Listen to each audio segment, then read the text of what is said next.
না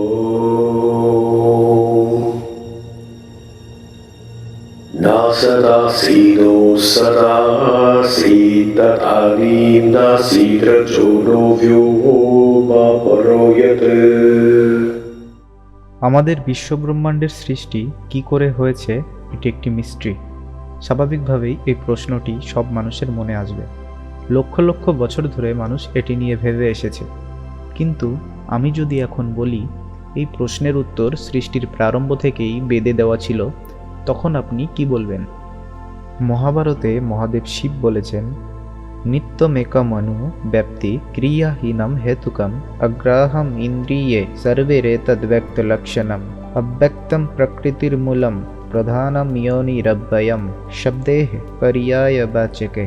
মহাদেব শিব বলেন, সৃষ্টির শুরুর সময় সম্পূর্ণ বিশ্ব ব্রহ্মাণ্ড তার মূল কারণ অর্থাৎ পদার্থের মূল অবস্থা প্রকৃতি রূপে ছিল। পদার্থের এই অবস্থাকে মহাদেব নিত্য বলেছেন, অর্থাৎ পদার্থ কখনো সম্পূর্ণরূপে বিনষ্ট হয় না। তখন এরকম পদার্থ পুরো ব্রহ্মাণ্ড জুড়ে বিস্তৃত ছিল। এই পদার্থের মধ্যে কোনো ক্রিয়া ছিল না। ক্রিয়ার অভাবে তখন কোনো ফোর্স অর্থাৎ বল ছিল না। এই পদার্থ থেকেই সমগ্র সৃষ্টি হয়েছে। এই পদার্থ অত্যন্ত সূক্ষ্ম ছিল। অনন্ত আকাশ জুড়ে বিস্তৃত এই পদার্থ অন্তরিক্ষের সাথে মিশে একই রকম হয়ে গেছিল। এই পদার্থ সর্বত্র সমানরূপে বিস্তৃত ছিল। এই পদার্থ সুপ্ত অবস্থায় ছিল। মহাদেব শিব বলেন, এই পদার্থকে সম্পূর্ণরূপে জানা সম্ভব নয়, কারণ তখন এই পদার্থ ঘুমন্ত অবস্থায় থাকে, অর্থাৎ ওই পদার্থের গুণ অথবা প্রপার্টিজ স্লিপিং মোডে চলে যায়। এই কথাটি ভগবান মনু বলেছেন, আসীদিদম তমোভূতম এ প্রজ্ঞাত্তম লক্ষণম এ প্রতর্ক্যম বিজ্ঞেয়ম প্রসুপ্তমিব সর্বতঃ। অর্থাৎ এই সম্পূর্ণ বিশ্বব্রহ্মাণ্ড সৃষ্টির পূর্বে গভীর অন্ধকারে নিমজ্জিত ছিল, গুণ উপসর্গবিহীন ছিল, জানার যোগ্য ছিল না। প্রতর্ক্য অর্থাৎ এটি এমন অবস্থায় ছিল যার উপরে বিশেষভাবে বিচার করা সম্ভব নয়। এবং প্রসুপ্তমিব সর্বতঃ অর্থাৎ এই পদার্থ সর্বত্র ঘুমন্ত অবস্থায় ছিল, মানে ওই পদার্থের প্রপার্টি স্লিপিং মোডে ছিল। মহর্ষি ব্রহ্মা বলেন, তমো ব্যক্তম শিবম ধামে রজোয়োনি সনাতন হ্যাঁ। অর্থাৎ এই সনাতন পদার্থ এমন অন্ধকার হয় যেরকম অন্ধকারের কল্পনাও করা সম্ভব নয়। সৃষ্টির সব ক্রিয়াই এই পদার্থ থেকে উৎপন্ন হয়। এই সব বচন থেকে জানা যায় যে সৃষ্টির প্রারম্ভে সমগ্র ব্রহ্মাণ্ড তার কারণরূপ প্রকৃতি অবস্থায় সমগ্র ব্রহ্মাণ্ড জুড়ে বিস্তৃত ছিল। তখন না কোনো ক্রিয়া ছিল, না কোনো বল ছিল, সময়ের ব্যবহার ছিল না, আলো ছিল না, ঘোর অন্ধকার ছিল, তাপমাত্রা একদম শূন্য ছিল। ওই পদার্থের সব গুণ অপ্রকাশিত ছিল, ঘুমন্ত ছিল। এই জন্য তখন এমন মনে হয় যে কোনো কিছুই নেই, কিন্তু বাস্তবে সেই পদার্থ ছিল, যা না ছিল কণা রূপে, না ছিল তরঙ্গ রূপে, না ছিল কম্পন রূপে। এই পদার্থ সুপ্ত রূপে ছিল। এজন্যই বেদ বলে, না সদাসিন্নো সদাসিত্তদানীম নাসিদ্রজো নো ব্যোমা পরোয়ত কিমাবরিবহ কুহ তস্য শর্মন্নম্বহ কিমাসিদ গহনম গভীরম। বেদের এই মন্ত্রে বলা হয়েছে, সৃষ্টির পূর্বে একদম প্রারম্ভে সব থেকে প্রথমে না সৎ ছিল নাকি অসৎ ছিল। সৎ অর্থ এই জগৎ, ব্রহ্মাণ্ড, গ্যালাক্সি, গ্রহ, তারা, মলিকিউল, নিউট্রন এর কোনো কিছুই ছিল না।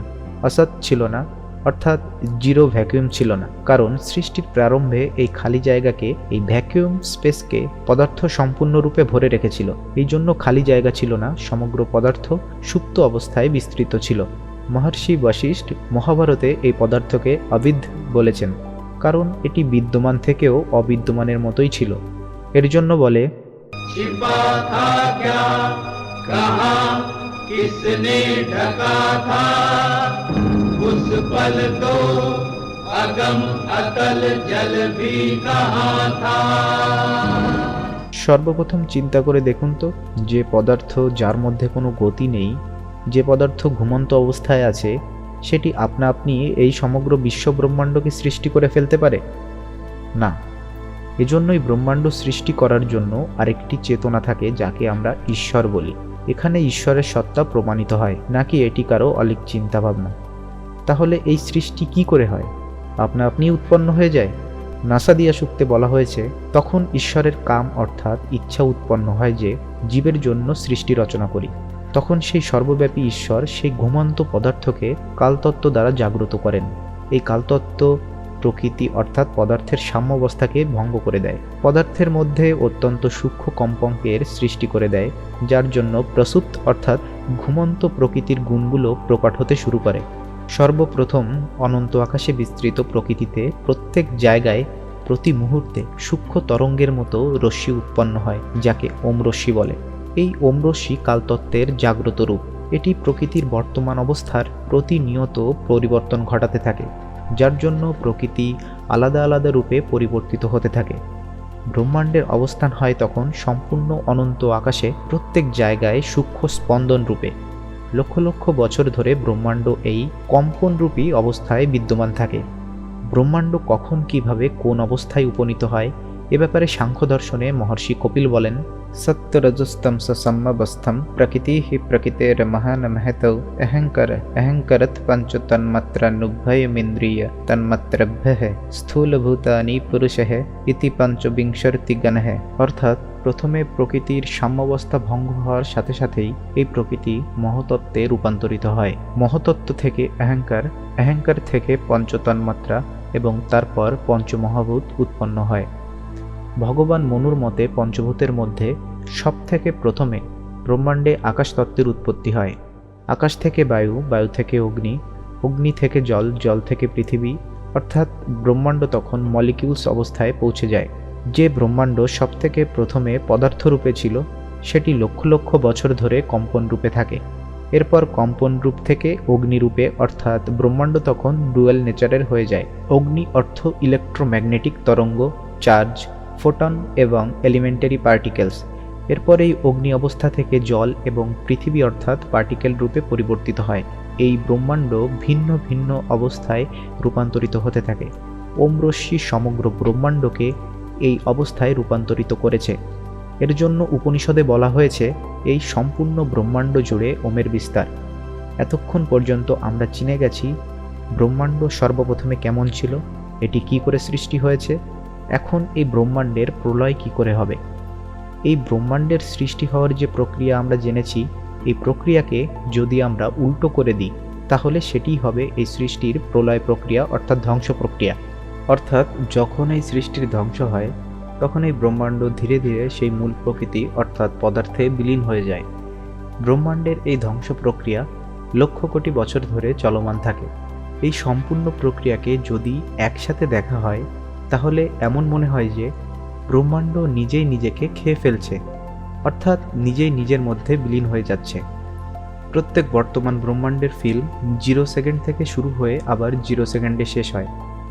এই ব্রহ্মাণ্ড প্রথম সৃষ্টি হয়নি, এর পূর্বে এরকম অনেক অসংখ্য অগণিত অনন্ত ব্রহ্মাণ্ড সৃষ্টি হয়েছে এবং ভবিষ্যতেও এই প্রক্রিয়া চলমান থাকবে। প্রকৃতির ব্রহ্মাণ্ডে পরিবর্তন এবং ব্রহ্মাণ্ডের আবার পুনরায় প্রকৃতিতে পরিবর্তন একটি সাইক্লিক প্রসেস, যা সবসময় এভাবেই চলে এসেছে, নাইদার বিগিনিং নর এন্ড। কিন্তু আমরা কোথা থেকে এসেছি, আমাদের ভবিষ্যৎ কি, আমরা অর্থাৎ আমাদের আত্মা কি সৃষ্টির প্রারম্ভে ছিল। নাসাদিয়া সূক্ত 5 নম্বর মন্ত্রে বলা হয়েছে, সব থেকে প্রথমে প্রকৃতি অবস্থার সময় আত্মা ছিল, কিন্তু তারা নিষ্ক্রিয় অবস্থায় ছিল। এখনো পর্যন্ত দেওয়া বিবরণ থেকে এটা অবশ্যই বুঝতে পেরেছেন যে সব থেকে প্রথমে 3টি সত্তা ছিল, অব্যক্ত প্রকৃতি, ঈশ্বর এবং আত্মা। কিছু আত্মা মোক্ষে থাকে আর কিছু আত্মার পূর্ব সৃষ্টির কর্মফল প্রদানের জন্য নতুন ব্রহ্মাণ্ডের সৃষ্টি হয়।